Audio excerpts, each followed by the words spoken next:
Jessica Bowman. One local veteran and safety fireworks advocate urging residents in Sioux City to refrain from launching fireworks outside of the time allowed.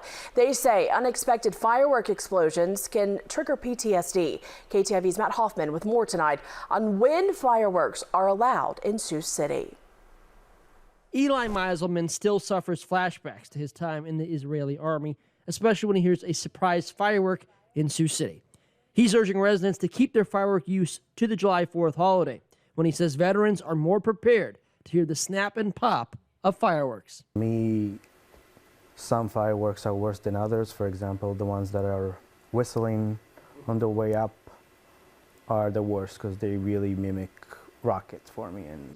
Sioux City officials have asked KTIV to run a public service announcement which lets residents know fireworks are only legal on July 3rd and 4th from 1 p.m. to 11, both days.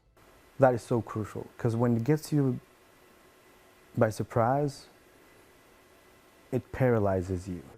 Mark Solheim has long been an advocate for responsible firework use. He wishes the state would again allow cities to ban fireworks altogether. Outside of legislation, he is urging residents consider their neighbors when launching fireworks.